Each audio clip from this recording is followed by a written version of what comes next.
Alright, so now onto the good stuff. You can see we've got all of our components loaded into the 650.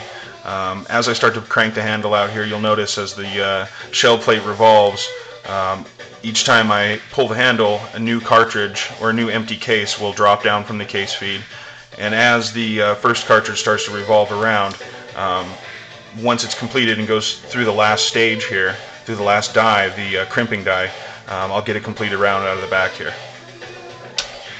So again, the idea, pull really consistently. You want to pull down all the way.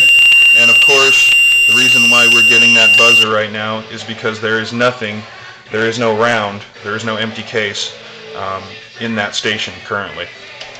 So as we come down, the first empty case goes into station 1 there. So again, we pull back on the handle, and that first empty case is now sized and decapped if it had a primer, but courtesy of Matman, they were already deprimed and ready to go. Now, as I move the handle forward, I make sure to push the handle forward all the way as I prime that very first empty case, which is now in station 2, and I have another empty case in station 1.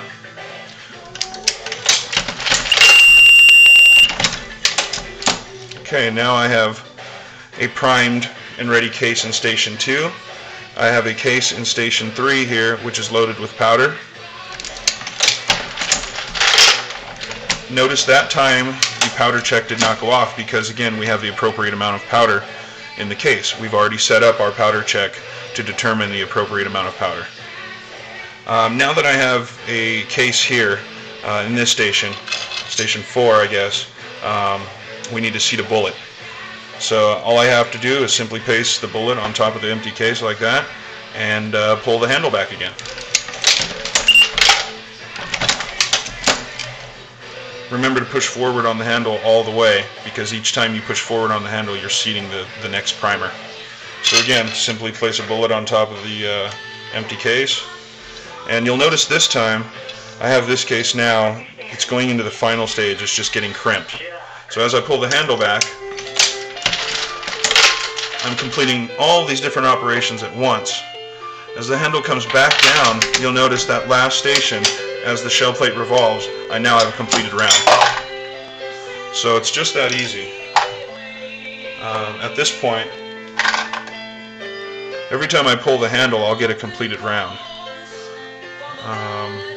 All you really have to do at this point is remove any lube. But there's a lot of people out there who say you don't even really need to do that.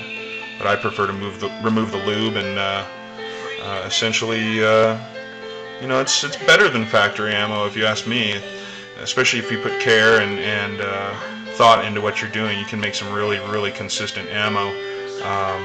And yeah, even at component cost nowadays, you can still pay less than what you would pay for factory ammo. So 223. Let's let a few more rip here.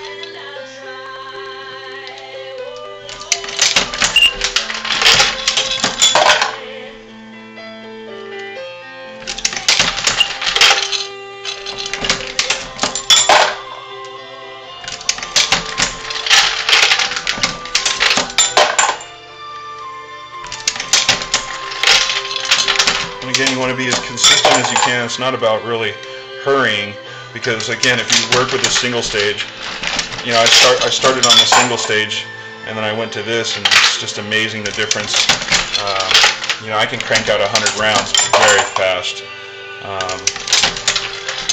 For this little video here, I just loaded 100 empty cases, and I don't know, I had, I guess, close to 100 bullets. So you'll get the idea just from me. If you hear a slight beep like that, again, it's not a gross variation, and the 223 is pretty hard to double charge anyways.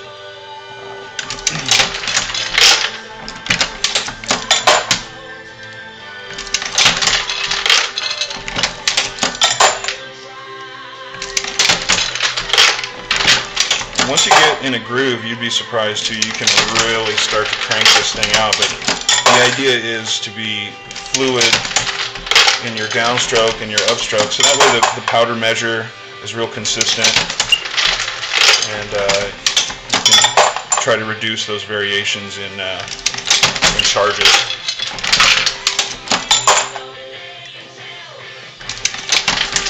Sorry, I got a little lube on my fingers here. These bullets are a little hard to hold on to. But again, you can hear that wonderful clank. And now that every time you pull this handle, you're getting a completed, better than the factory.